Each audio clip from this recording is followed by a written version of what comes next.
Which one would you like me to start first? Oh, the worst, of Oh course. my God. What are you trying to teach me?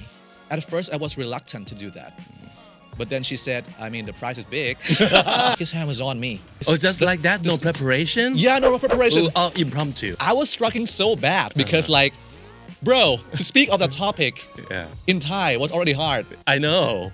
And I had to speak in English. I don't care if it's like 10 people per day who decided to join my community.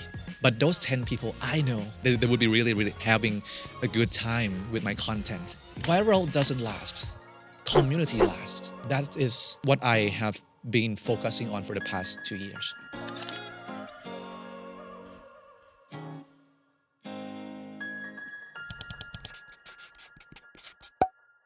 This is Comedy Featuring. My name is Vic and welcome to the show. So today we're talking to someone we found and follow on YouTube. His channel is about the life of a medical student who has great obsession and passion for biology. And even though you couldn't care less about biology, I think you'll still be attracted by his charisma, the way he tells story, his friendliness, his jokes, and everything about him, especially his voice. I really like his voice. Working with audio content for almost all my life, I'd say his voice is one of his best qualities, and you'll see what I mean. Okay, so we'll be talking to this person simply because he's very interesting and he's got great passion in whatever he does, and he's going to be a future doctor. So I think this is very interesting to see what these professions will proceed in the future after COVID and after everything is happening so fast, especially AI and stuff. All right. So just for now, you can go and subscribe to his channel, aimmuno, on YouTube if you haven't already. Just go and do that now. I can wait. Okay. Done?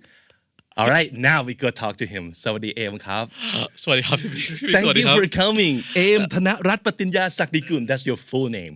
Yeah, it's and you pronounce it correctly. Yeah? Yeah, it's a really long last name to pronounce, and you got it I know. correct. Yeah, Thai people always have that problem, especially when making friends with foreigners. Yeah. Yeah. I mean, that last name used to be a challenge when I get to the US in the first time, with the taxi drivers or many hotel receptions, they had to can we have your ID, please? I was like, oh yeah, sure, take it. Your last name is Patel, and the fun fact was that they did not just read this, they call their friends. Hey, try to pronounce this. Yeah, come see this name. And try to pronounce it. Me and my brother had it all the time, when we were traveling the US. Right. So your name is Aim. Yes. But how did that turn into aimmuno? Aim is my nickname. Yeah. And aimmuno is my call sign. I see. Yeah. So do you know this culture of creating call signs in the fighter pilots, Yeah, it's the name that can never be named by yourself. Somebody has to give it to you. Okay. Yeah. So you didn't name yourself aimmuno. No. But you have someone else name that for you. Yeah, it's a culture. So half a decade ago, when I was in a high school year, I was in this biology Olympic camps where the nerds from all over the country just gathered together. Apart from the hard exams, the hard lectures, and everything, they have this one night where somehow they seemed to have nothing to do, and they were playing board games, and they were like, "Hey, what's your name?" One guy name was Can, and then they say, "Hey, there's this bone name in our body called calcaneus. Yeah, why don't we just merge it up, So Can and calcaneus becomes cancaneus, I was like, hey, what about me? They said, oh well, we couldn't find any bones to match your name.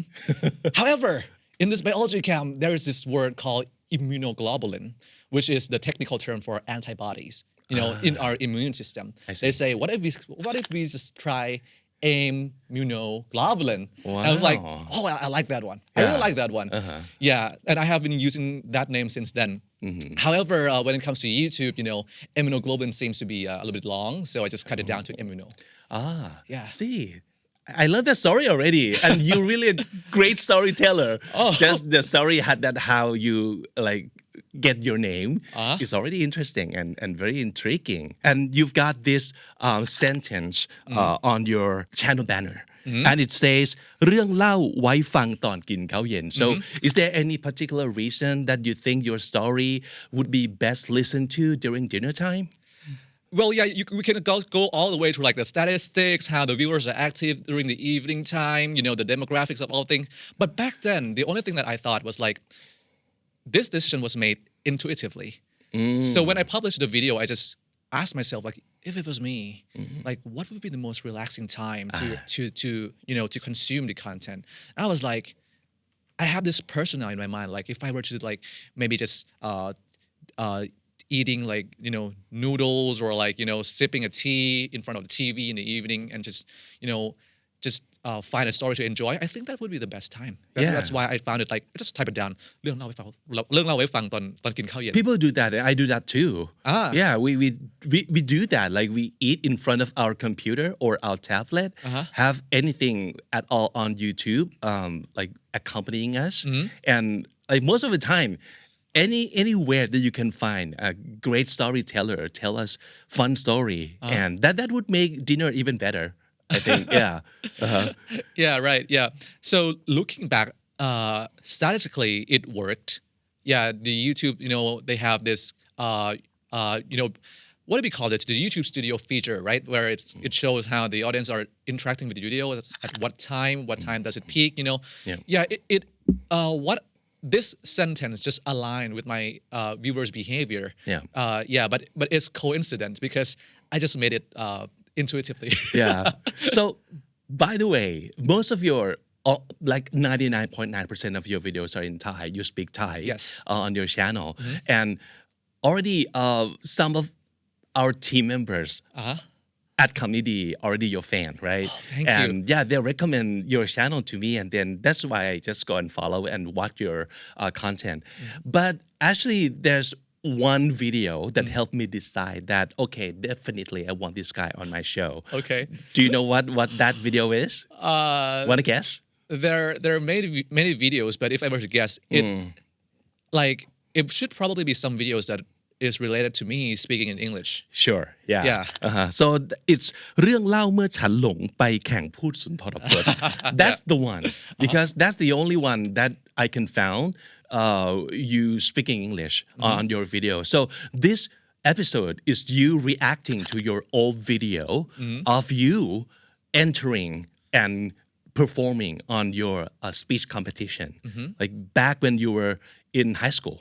Okay, tell us about that. So, me participating in an impromptu speech contest was a thing back then because my teacher at Rasima Vidyalaya School, her name is Miss Tarini. She was trying so hard to find a guy who was just like being a talkative person as nature, and at the same time being able to go upstage and speak in English. And then she ended up finding me, and she said, "Hey, there is this one contest here in Bangkok. The competition is going to be impromptu speech, speaking. Can you just go in there?" And I was like, at first, I was reluctant to do that. But then she said, I mean, the prize is big. That's what got you. I was like, whoa, how big was that? It's 20K. 20K. I mean, like 20K for like a Matiyom 5 student was like... I know, that's huge. Yeah, it's huge. It was life-changing, I was like, okay, sign me up. Okay. And then once I got there, it turns out to be... I thought it was a small one. It was supposed to be a shield competition, but when I first entered, they say, "Oh yeah, by the way, at the very end of this competition, the winner gets to be like the representative of our country to speak to the ASEAN members, like the top members of the ASEAN from Philippines, and I was from the Philippines, from Laos, from Malaysia, many countries, and I was like, whoa, this is big. Yeah. What did I just sign myself up into? And were you excited at the time, or were you more like scared? I was both, and then the host of the competition, they said like, hey, but don't worry, we got you. We got this like 2-day sessions of coaching. Ah. Yeah. So they brought the mentors in. Also, it's like a workshop Yes, to like a- prepare you Yes. for this competition. Yes. Good. Yeah. The workshop was hosted by the Toastmasters. They are the non-profit organization for public speaking, especially in English. And then, one of the mentor back then, อาจารย์ไพศาล he was really this big, cool guy, and he said like, good morning, students. It was like a class, and then he'd say, can you tell me, he said like introduce yourself or like what do you think, because the topic back then was about ASEAN, Right. Can you speak about ASEAN for like 3 minutes, something like that. His hand was on me, face. Oh, just like that? No preparation? Yeah, no preparation. Oh, impromptu. Yeah, impromptu. And then I was struggling so bad because like, bro, to speak of that topic in Thai was already hard. I know. And I had to speak in English. And then I had one of the, messiest speech of my life. I was like, ASEAN is,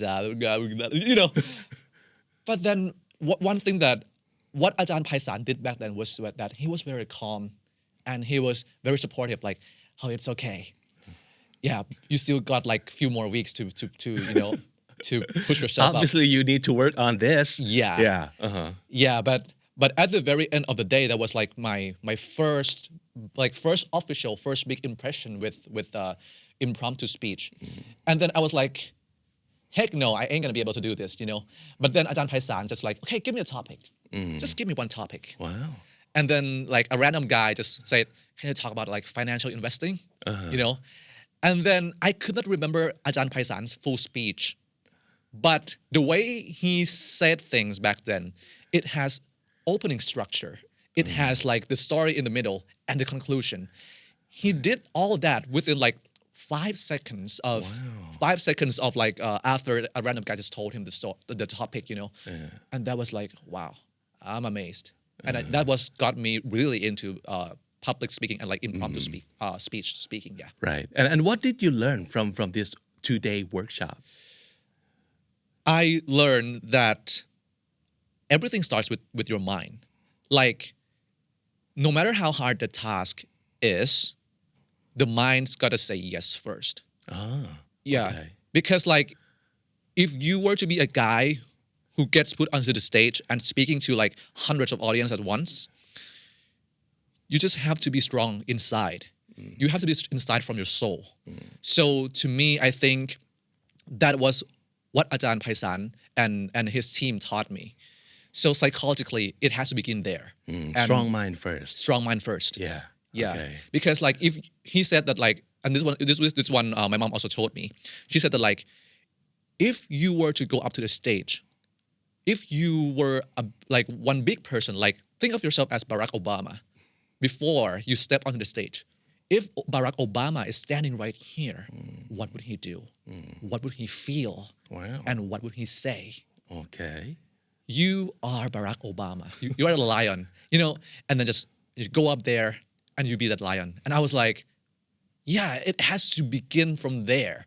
That's what I learned. So it doesn't have to do with skills only, but the way you control your mind and the way you kind of psych yourself and talk to yourself. Yeah, I think it applies with many things in our lives too, I mean, on a daily basis, it's very easy for us to focus the task based on the action, what we do, the plans and everything, But every single time in my life experience, if we were to do something big, it has to go all the way back in here. Like there was this time where I was doing a live stream with like 3,000 audiences on the live stream back then. Happened like a year and a half ago. And then my internet just kept on crashing and crashing, I just, okay, guys, I'm sorry. I just had to cancel the stream so bad.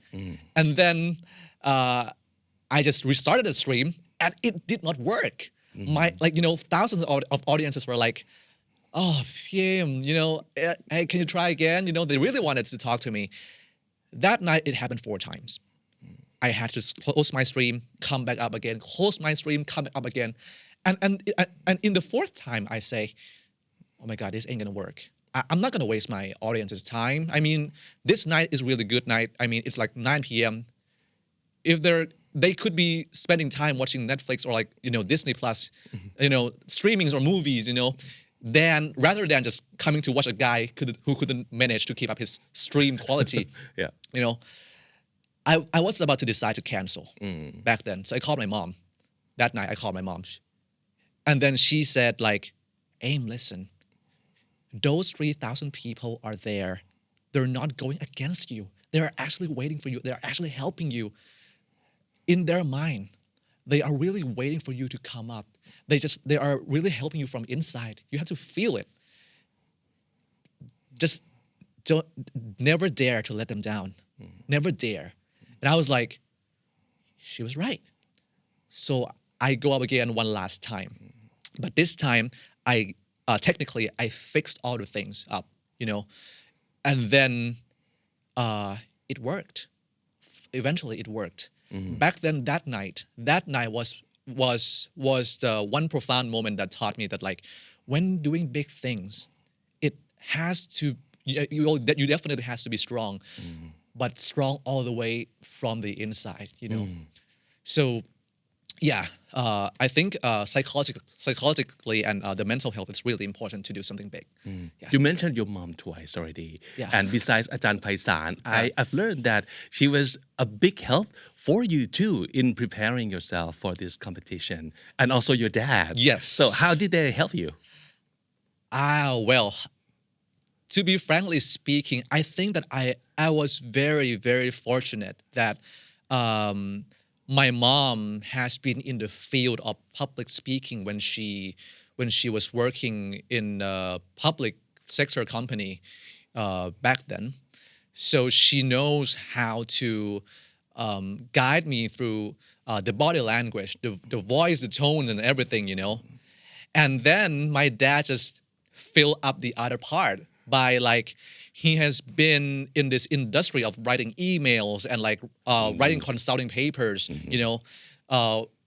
between the companies. So when it comes to formal writing, formal speaking, the vocabulary banks on his mind is clearly larger than me. And he came up with this like so many fascinating words of choice when it comes to like creating a script, to speak. And both of them combined, it's funneled into me. And perfect combination. Yes, what a team you had. That's why I said I was a really fortunate kid back then. I could never take this for granted, Pibik. It's, I mean, yes, I can speak, but without them, I wouldn't be here. Like really, Ajahn Paisan, Miss Hari, all those people, Yeah. That was great. Actually, so you kind of have something to work on from the start, and then with the outside help with all these amazing people, and then that kind of helps you into gold prize. You actually won the competition. Yeah. Right? Okay. Yeah. Tell me the moment that you learned that you were the winner. I think most of the time when we reach like the highest peak of the mountain, I actually did not care if I were to win or not back then. The last sentence that came out of my speech of that competition, after I ended that sentence, I just felt exhausted, but in a healthy way. Exhausted in the way that like, I know I have put all my energy into this. I don't care if I win or not. But the only feeling I got back then, even though I got the last place, I will be able to go home and be happy with myself. I'm proud of you, Aim. I'm so proud of you. Yeah. And when they announced that I was the winner, I mean, to me, that was just a bonus. Yeah. But the real thing back then was like being able to go home and hug yourself and say you did so well. Yeah. Working on yourself, working on your skill. And apparently you kind of use those skills that you acquired from the preparation of this competition into your later project on YouTube. So you learn how to tell stories and talk in front of a camera. Is that mostly something that, because I would imagine is different somewhat. Actually, it's a lot different talking in front of a live audience and talking into a live audience, but on camera maybe is not exactly the same. But part of it, I'm sure you can apply the ability or those knowledge that you have. But some of it you have to be natural in front of camera too. Would you think that you were naturally good in front of a camera, or did it also take practice in a different way? It depends on if there's anyone behind the camera or not. Oh, Yeah. I mean, let me clarify this. Yes, when I do live stream, there's actually nobody behind the camera. Like just you and a camera. just me and the camera. Yes. However, when I go live stream, when I look into the lens, I don't see the lens. I see people, and I see thousands of them. Yeah. So to me, that got me into my mind back onto the stage again. Yeah. So I could just talk endlessly and just continuously. However, if I were to be alone and just one camera in front of me, sometimes I find it struggling. I think in the content creation and video filming industry, we have this struggle to speak in front of a camera alone, where we speak only a sentence or two, and then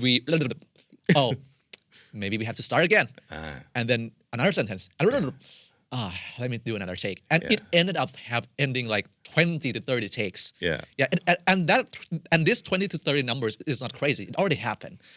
Yeah. So to me, I think it's fascinating. It's one fascinating thing that you asked, because I think our brain seems to, when it comes to in front of the camera, the brain thinks differently. If it knows that this is not a live session, but this is a recording, and you are recording alone, it's so easy to fail, the sentence that you're trying to speak. Even with this show, if Big is not sitting right here, and there's only one camera in front of me, I mean, this whole interview won't end soon. It's gonna end in the evening, because I have to do like hundreds of takes. Right. Yeah. And I think the engagement is different too, because when you were talking in front of a live audience in the auditorium, there's no direct engagement. So you just do your talking, right? But on your live streaming, people can just keep talking to you and like sending message, and you react to all those messages all the time, and it hits different. Yeah, this one particular task needs a huge amount of time to train. Because like when I watch my brother's live stream, he was able to talk one thing, and then somebody just donated some money through the live stream, and he said, "Oh, thank you for the live stream. Oh, by the way, yeah, that thing's cool." And then the other comments was speaking about the other topic. He was doing his job, telling the story, and then, "Oh yeah, by the way, that thing's cool too." And it happened within like seconds. Yeah. I was like, bro, how could you do that? That's a talent. Yeah. Yeah. And I remember this first live stream, and I think it's a good thing to discuss too, because if there are any one of you guys at home trying to start a live stream, please be happy that when you first start, you will have only like 20 to 30 audiences, or maybe 10. Please be happy about that, because that is exactly the moment when you find it easiest to respond to your viewers. Right. Back in the days when I first started, I had like 20 to 30 viewers. Very, very fortunate, 20 to 30 viewers, and I literally speak to every single one of them. Yeah, and that was and I had this 20 to 30 viewers for like I don't know, few months, before it starts to jump to like 60, 70, But that is my school. Please, like, don't see an empty stream as a failure. It's not. It's definitely not, guys. It's a sandbox where you can try things, where you can directly engage, And those first 20 to 30 viewers are those who actually find a deep connection with you. Even like right now, I have been doing this for like 2 years and a half. I think that like some of those first 20 people are still engaging to me, and I still could remember some of them. That's amazing. Yeah. I mean, if we take great care of them, they'll be sticking with us like forever. Yeah. I think that like whenever you start something and it doesn't blow up and it doesn't work, please, it's your school. It's the learning environment. You must really appreciate this. I have been talking with this with my brother too. One thing that me and my brother have in common is the appreciation of slow growth. Like, if you were to give me like another 500,000 subscribers right now, or just constantly having like 100 daily subscribers, or like having that very, very slow growth, I would prefer the latter. And also my brother. If you were to look on his channel, he has this really steady but a slow but steady growth over the time. And by the way, in this industry, he's been doing this for like a half a decade, or like, if you were to count his first channel too, Cast by Nayam, that's already 10 years. We value depth more than the width. Like, I don't care if it's like 10 people per day who's just, decided to join my community. But those 10 people, I know that they really, really, they would be really, really having a good time with my content. Yeah. I prefer that. Yeah. So this is the art of slow growth and appreciation of the slow growth. Yeah. That is why, tracing back, my like the status, viewing it back statistically, yes, I'm growing, but in the US, many content creators just prefer to have like, boom, 500,000 views per video right now. Let's go viral. Let's go viral. Let's go viral. Viral doesn't last. Community lasts. That is what I have been focusing on for the past 2 years. Mm-hmm.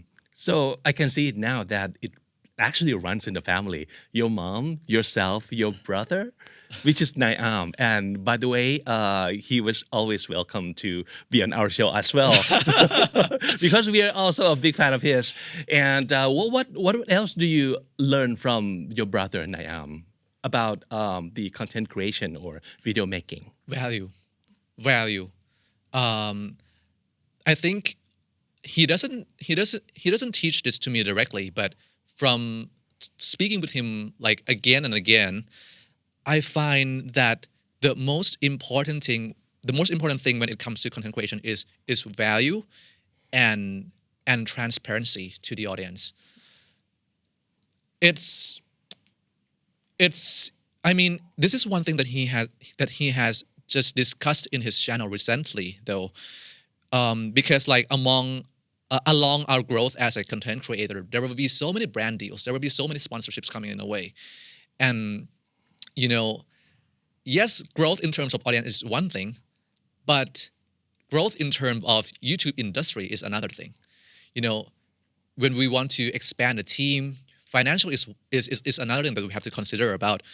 But this is a dilemma right here. When we accept the brand deals,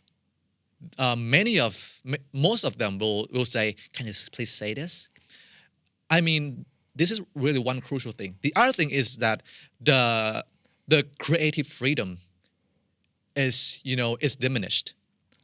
My brother told me that like, Aim, creative freedom is like literally the most important thing for content creators.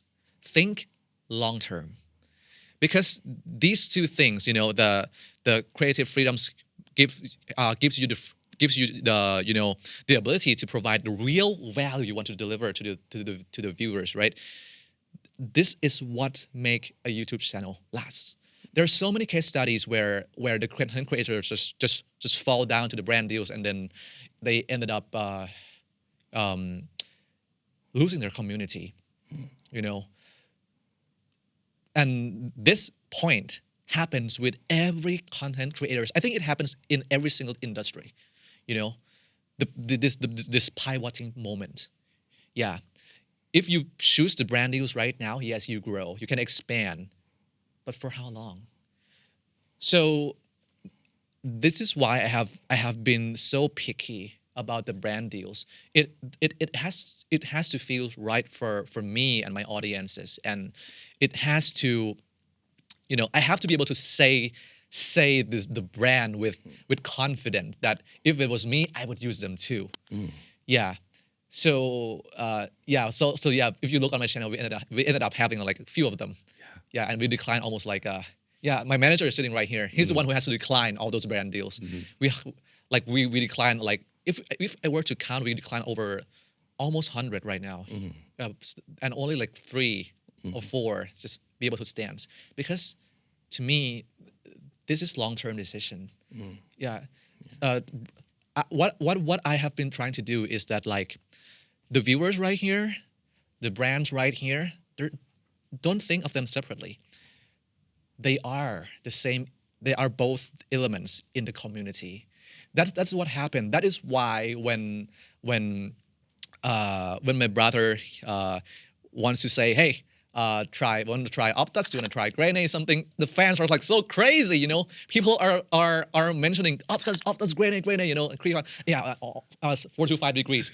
Please, I love you guys. Yeah, but for all the things, that is the phenomenon, the viewers feeling the brands like a family. This is long, but if we want this to happen, it really takes a lot of time, sometimes half a year or a year, and only a few of brand deals and only few sponsors are able to comply with this process.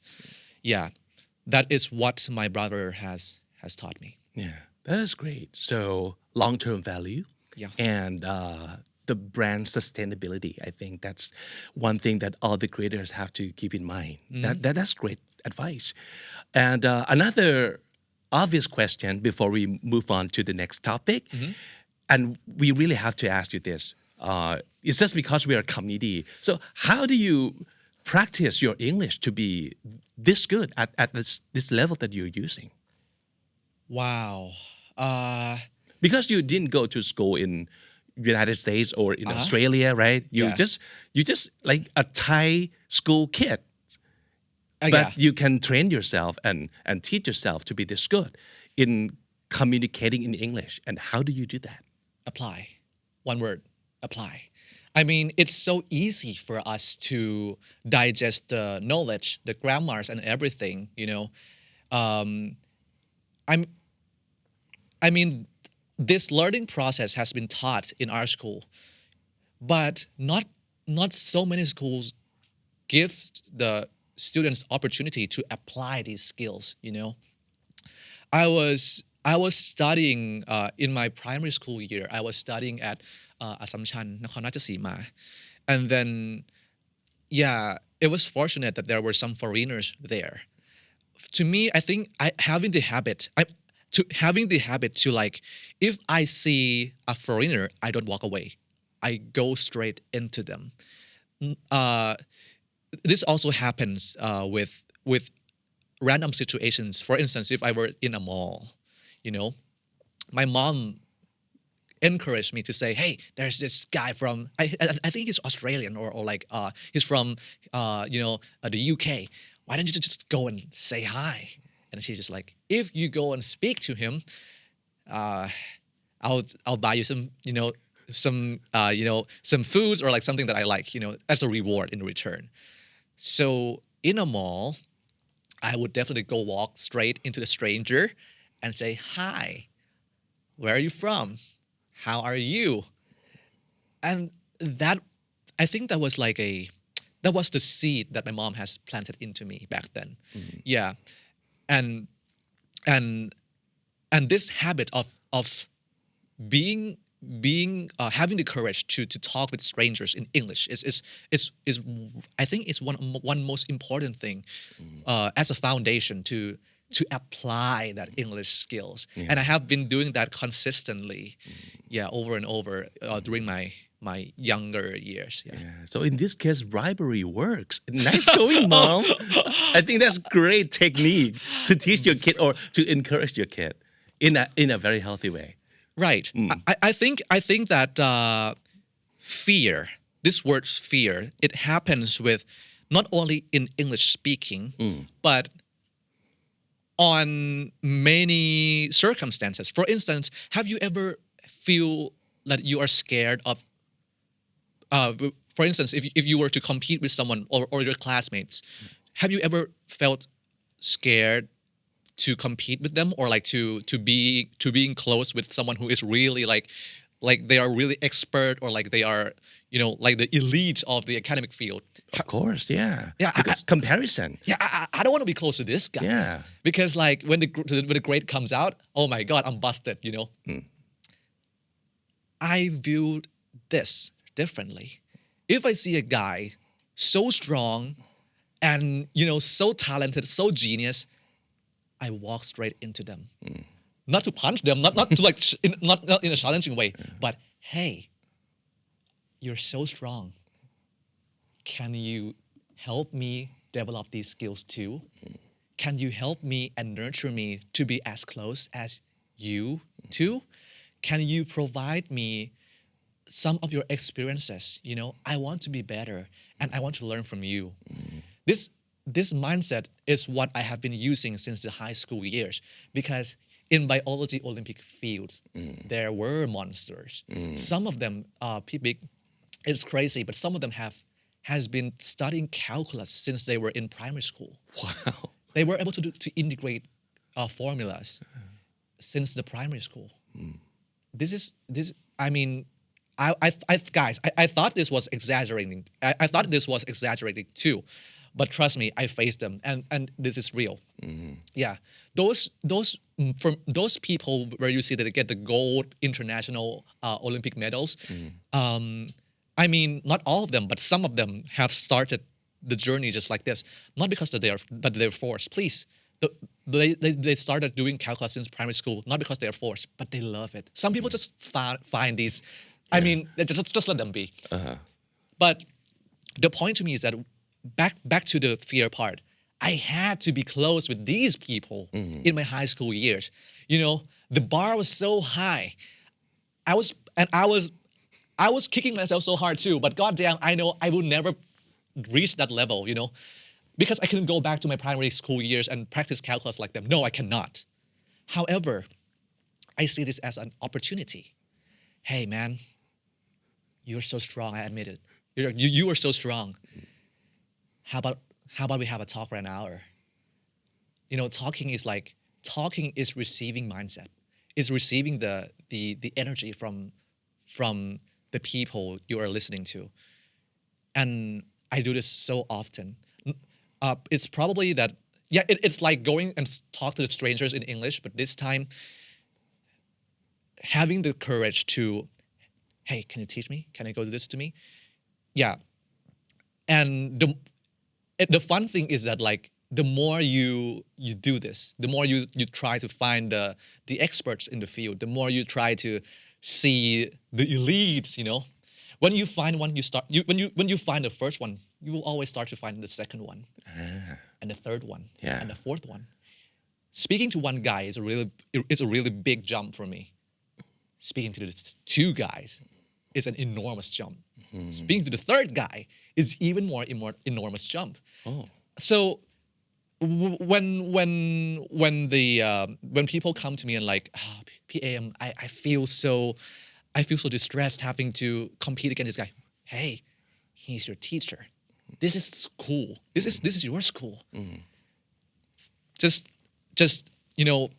how do we say this just flip the mindset a little bit go back 180 degrees and you will see that there are so many opportunities for you to learn every single day and for instance coming to meet you Big like you are so good on like prepping like organizing the show the podcast I have never done this a real podcast before but then you have provided me with this opportunity to see like okay so this is how the team organizes the studio how you start the show how you speak how you comfort me as a guest to me I just met a genius today and I am so grateful that I could learn from this. That's why I don't feel scared when I'm with some people who are extremely talented.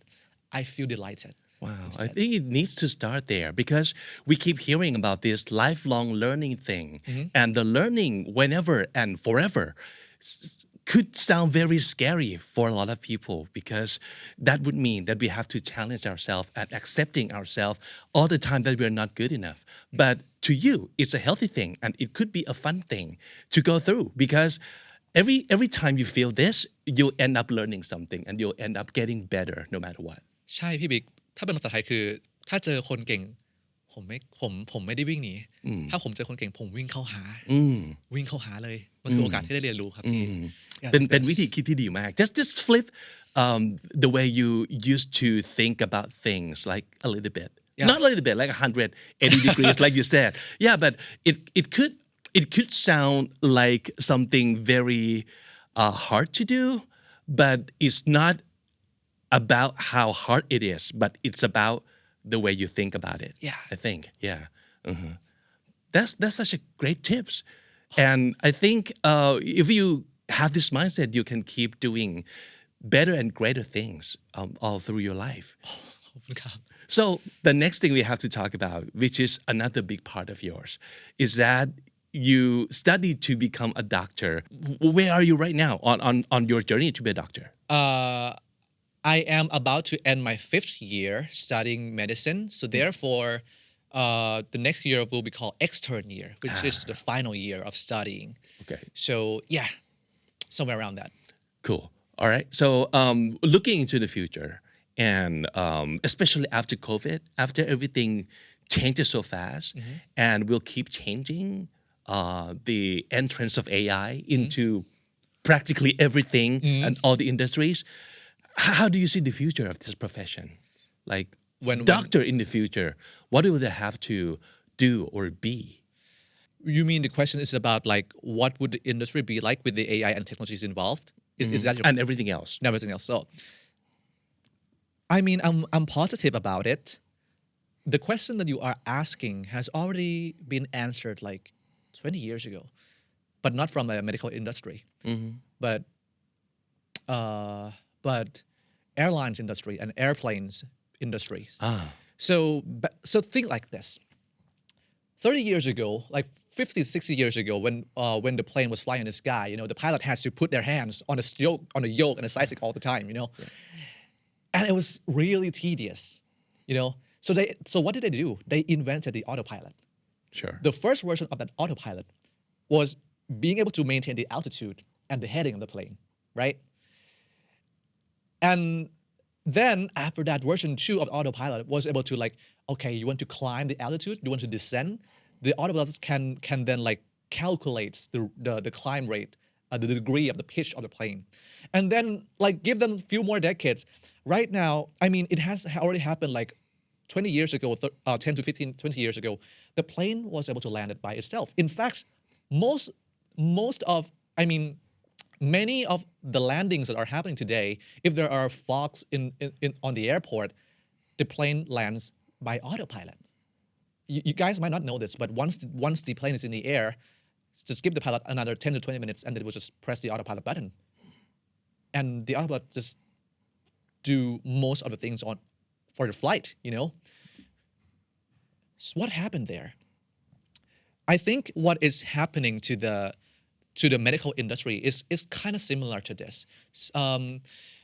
If the answer would stem from the human behavior.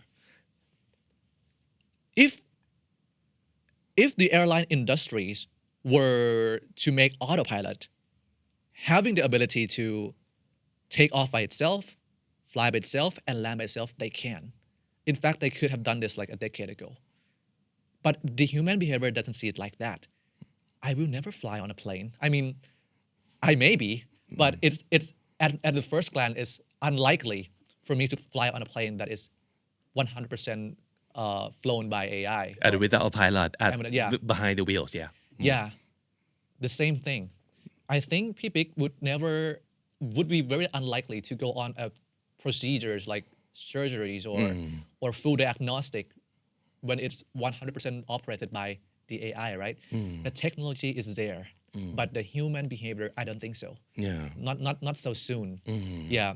So to me, for the future of the medical industry, I think it will be similar to the airlines industry. Yeah. Where the doctors will, instead of holding the yoke for so long, instead of flying for so long, instead of having to memorize all the algorithms and the lab values to diagnose a patient, the AI will provide the help for that, and they free up the doctor's brain to go think on something else that is more benefit. Of course, yeah. Yeah, but at the very end of the day, the doctors, I think the doctor still has to remain there. Yes, the AI can do all that, but for the comfort of the mind, the human behaviors. Sure. I think it works that way. Because I heard the same thing happening to like at the birth of elevator. Because at the very beginning, once we already invented elevator, people can't just wrap their minds around going into the elevator and operate. Just push the button and let's stand still.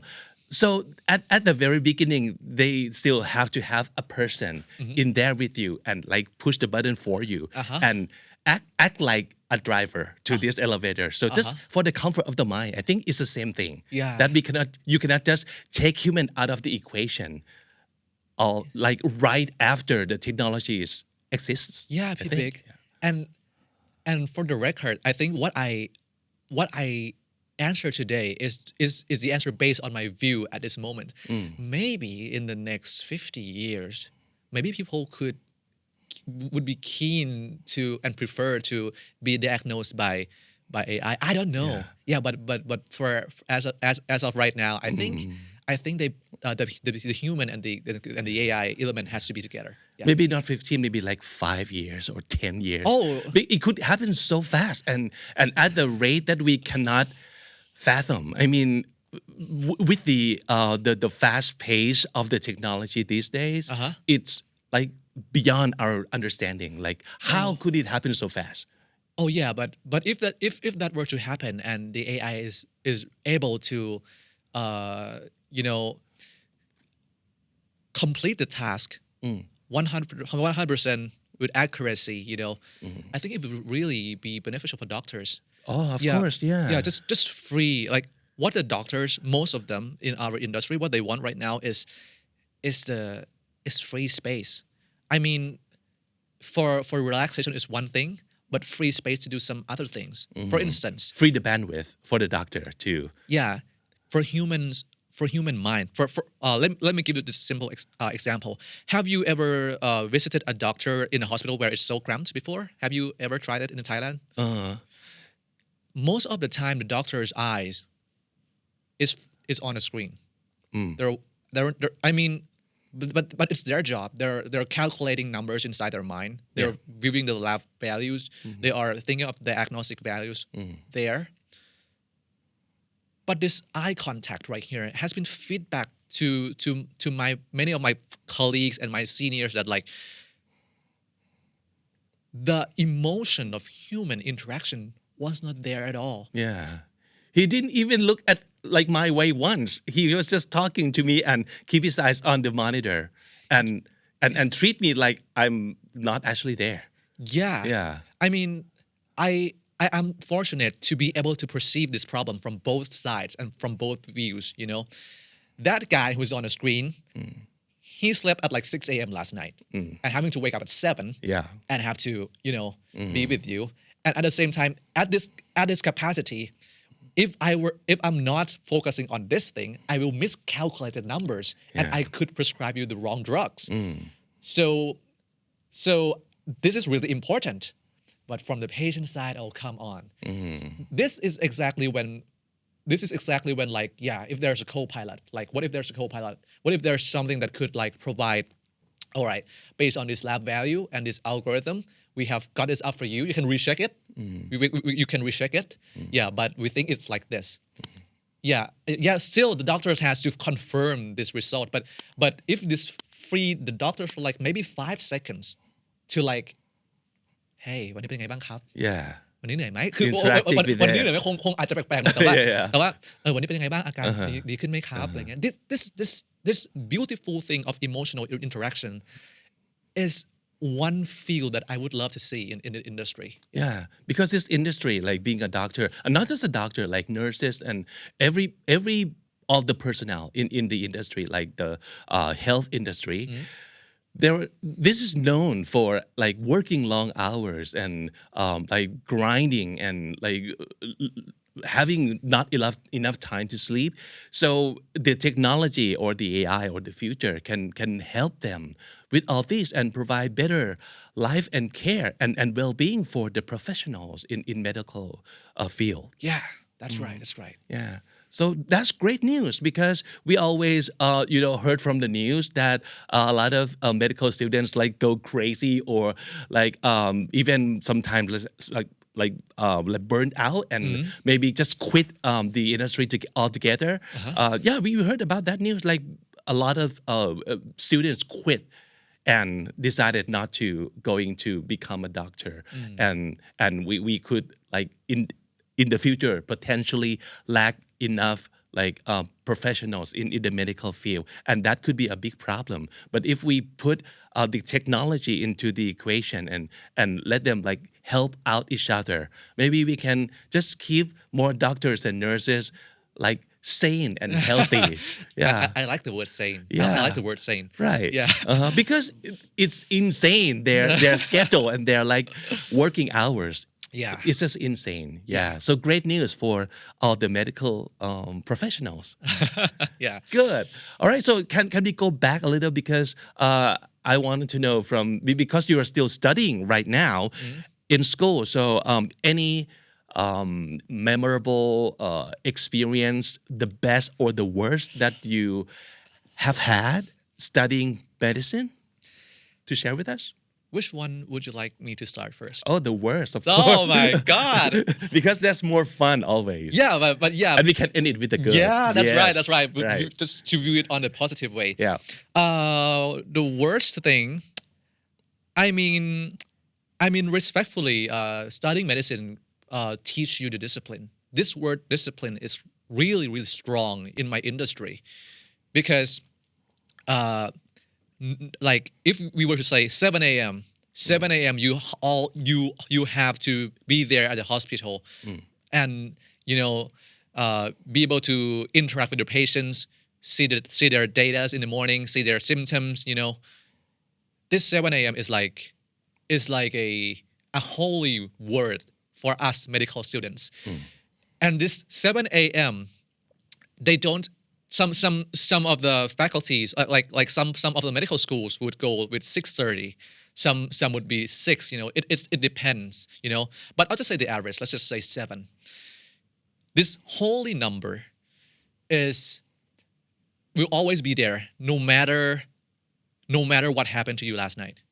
No matter what happened. If you have to take care of the patients or like have to be in the hospital until midnight, I don't care. 7 a.m. you have to show up. If you have a mental breakdown last night, if you were having a depression last night, I don't care. 7 a.m. you have to show up. Doesn't matter what happens. Doesn't care. Like, yes, there can be some instances that you can be late, and there will be some limited numbers of amount of time on how much you can be late in a particular period. But the faculty take this so seriously. I mean, it's good, yeah. But the downside parts was that like, what if studying medicine is already tough, So it's not just physical draining, but mentally draining. Many of my friends, they are, I mean, respectfully, they are geniuses. They're geniuses in their high school. They're like the top of the country. Yeah, not me, but my friends, But they ended up, turns out to be, when it comes to another field of medicine, they felt like that they are just a normal person. The supreme ability of academic excellence was gone for some way because the knowledge of medicine is so big and it takes years to be good at it. So no matter how good you are, when it comes to studying medicine, there will be times where you feel that maybe I'm average, maybe I'm below the average, and this, those people who had the dignity, those people who comes into medicine respectfully, like they are like many of my friends are like top 1% of the country, many of my friends are, and then they have this dignity for all their life, and it was taken away by the harsh environment and the big pile of data to cram in their brains. That is one mentally draining things. Sometimes we could have done something wrong and it just doesn't go to plan. Some of the people would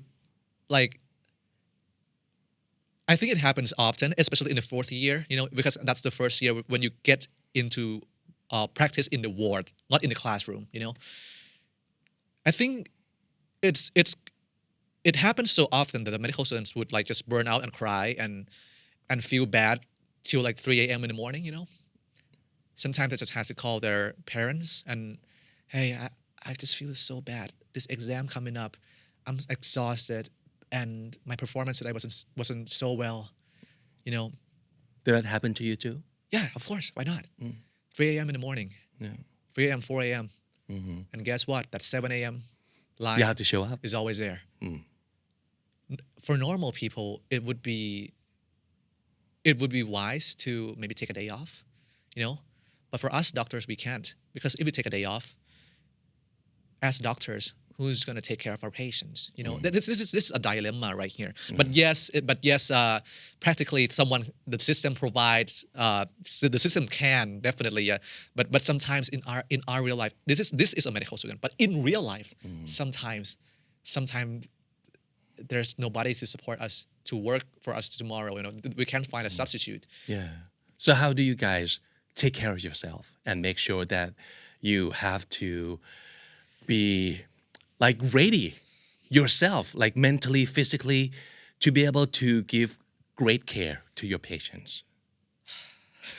Because I've heard this saying, physician, heal thyself, right? You have to make sure that you're not sick yourself. Yeah. Otherwise, you cannot help your patients. Right. Yeah. Okay. It took me a really big while to learn this. If you're tired, just go to sleep. It will be better. But if your mind is exhausted, I think sleeping sometimes doesn't help. In my medical years, is the situation where I have to pick between my mental health and physical health. This is crazy. Because at midnight, I could choose to just sleep out, but my mind was burning. So sometimes you have to find someone to talk to. Sometimes you can do journaling. You just write the books and self-speaking. Sometimes the physical health needs a heart surgery right now. Yes, if I heal my mind, it would take probably an hour more to talk and reflect on the things that happened today. It would take me up to 2 a.m. in the morning. Mm-hmm. The more I heal my mind, the more I burn my body. Yeah. This happens a lot, And for so many times, as you might know from the very first of the podcast, I am those kinds of person who prioritize mind. So that is why 3 a.m. I was still up, but being able to sleep with the ease in mind, though I have only 2 hours before I have to show up to the hospital, is my way to go there. Mm-hmm. The worst part of studying medicine is having to this. It shouldn't be like this, It should be. Why, if I were to save my mind, why would I have to ruin my body? Yeah. If I were to save my body, okay, just throw the problem out, sleep right now. Yeah. But my mind waking up is like hell. I've tried both. Yeah. I've tried both. guys, for you guys at home, it works differently for people. Sometimes maybe you guys it would be the best for you to save your body, but for me, I found out that it's my mind. Yeah, and this. Yeah, always a struggle. Yeah. Yeah. ชักกระเยอะภาษาอังกฤษ how do we say that? Like tug of war? Yeah. Just like that. Yeah, that's one of the worst part for me. Wow. Okay. So yeah, I totally feel you, and I agree that it works like differently for individual. So maybe you have to kind of keep trying to find the best way to take care of yourself. Yeah. Both. We cannot choose either or, but it needs to be both. But the way to get to take care of both at the same times is no easy. Yeah, we get that. Yeah, studying medicine for me really pushed me to the point where I have to pick one. Yeah, the word pick one is so profound in me. When studying here as a doctor, you can only pick one. Yeah, because as a human we have circles, right? We have circles. We have people around us. For some people, it might be the girlfriend. Some people might be friends, close friends, families. And we have this guy standing in the middle is ourselves. Many of the time, we will be forced to the point where we can rarely or we cannot take care of our circles. We can, like some of my friends, they just are unable to call back to their parents for like months, or if they are able to, they can just like few minutes, because if they choose their circles, maybe like 10 minutes of talk, 20 minutes of talk, they will end up hurting themselves. Like maybe that 20 minutes was all they have in that day to take a rest, to take a nap. That sucks, but I know. Yeah. And we have like so much time. We have limited times, and priority. Sacrifice is what we have to work with all the time, that we have to sacrifice something because we put a certain thing into the top of our priority. Yeah, that I guess that's why they say in case of an emergency, put the air mask, like the airbag on yourself first before helping others. Yeah. In case of emergency. Right. Okay, speaking of the word, because you said that pick one is the word that you have to live by sometimes. So I was wondering, is there any other words that you like in particular that is your favorite word? Maybe what is aim's คำนี้ดีครับ Can we say a sentence? Sure. What are you trying to teach me? This one simple sentence changed the world for me, because this sentence is like a filter. No matter how hard your life gets, no matter what the world is throwing at you at the moment, one simple question that I always keep to myself is, what are you trying to teach me? What are you trying to teach me? คุณกำลังพยายามสอนอะไรผมอะโหเรื่องนี้มันหนักมากนะเว้ยเฮ้ยโลกเฮ้ย sometimes I just speak to the world like เฮ้ยโลกเรื่องนี้มันหนักมากเลยนะเว้ยเอามาโดนใส่เด็กอายุ20กว่า22ตอนนี้ผมโคตรหนักเลยนะเว้ยแต่ถ้าคุณโยนมาให้ผมอะแสดงว่าคุณเลือกแล้วแสดงว่าคุณคิดแล้วคุณเลือกแล้วว่าผมรับมันได้คุณเลือกแล้วงั้นคำถามที่คนจะถามคุณกลับไปคือคุณกำลังพยายามสอนอะไรผมว่า What are you trying to teach me this day? This question, even though I had a day when everything just falls down, when my body just breaks down, the scheduling just got dismantled and everything, I ask, what are you trying to teach me? And then after that, once this sentence is finished, the lesson just follows. There will be lessons to follow. There will be lessons to follow always. When we look for something, we always see something. The problem of me myself many times where I actually burned out or like actually just got completely depressed was that I missed this one sentence. Okay, this is harsh, but what exactly are you trying to teach me? And then it just flips the world, because that negative events is no longer a negative event. It's a lesson. It is something that will make myself stronger. It is something that me at the age of 30 will be thankful for that me at the age of 22 is facing right now. Me at the age of 50 will be even happier because this thing that I'm facing right now is a foundation for myself in the future. All right, cool. What are you trying to teach me? I get it. I get it now. Aim in the 50 year you listen up to me. You'll be so thankful for me today. And I'm not sure what you're doing right there, but I know that you're doing some big things right there. I know you're doing something big.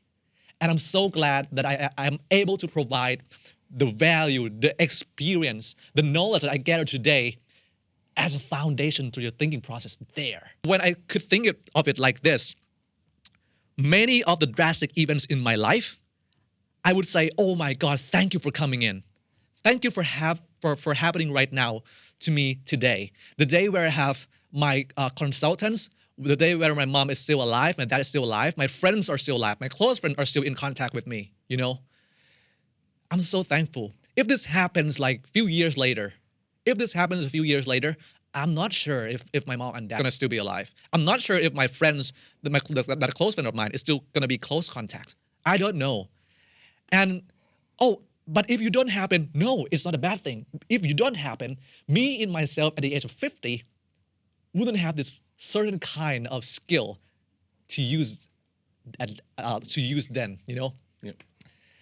This sentence changed the world for me. And there's also this one way to augment this thinking method too, which I have been using for the past few years. I have this one physical notebook with me that I just note everything that most of them when I pick this book up, most of the days are the days that are drastic, that are detrimental, that are critically so bad. Yeah. All the bad days. Yeah. This book is a translator. Because perceiving with our mind, with our ears, with our eyes, oh my God, the world is falling in front of me. But you miss the translator right there. The initiator is the question, right? What are you trying to teach me? That is the initiator. But you also need a translator. A book is an object that I've just put up on my table. And one of the first sentence that I wrote down is that like, today is a day, I wrote the date name. The world is really trying so hard to teach me something. And then I just started, it's like journaling, right? It's basically journaling, but I just wrote down, today I met this happened. What are you trying to teach me? I just wrote it right. I just wrote the sentence down again one more time. Magically, I don't know why, but when compared to like just saying, what are you trying to teach me in the air? It's in the air. Sometimes you will learn something. But to boost and to accelerate that reflecting process, just write it down. What are you trying to teach me? And I just stared at the empty paper for like, I don't know, 10 to 20 minutes. And then, number one, you have to be blah, blah, blah like this. You know, you have to be clever. The world is telling you that, hey, if this moment you were to do this, something like that. And when it rains, it pours. Like the first lesson just come in, and then number 2, number 3, number 4. And this book is like, I almost finished the book already because you could say that studying medicine have provided me a lot of lessons in my days. When I open this book up every time, I just reviewed it back. It is so true. They are not negative events. They're not negative events at all. They are lessons. They are lectures. And many of the big decisions that I am making these days are based on what I learned back then. And writing it down helps you visualize that. And that book, instead of being a diary or a journaling book, it turned out to be a textbook for me, you know? And and I just felt relieved that I'm not the one who's crazy to do this because there's so many friends out there and there are so many even the seniors out there like on different industries, you know, or some CEOs. They said, "Oh, yeah, I do that. I do this too." I was like, I'm not crazy. You're not, because I do that too. Oh, really? Yeah, but I love writing things down because it helps the process. And most of the time, like you said, it happens to me too that I kind of find some difficulties, and the answer doesn't come to me right away. So I just write it down, let it sit there, sleep on it, and let it brew. Maybe someday you will see the true purpose of that incident happening to you. And I believe in writing things down. So I think another great technique that you just gave us, I think it's a great idea. Just not forgetting about writing, because nowadays we like typing, right? Oh, and yeah. we like watching videos, and everything goes so fast.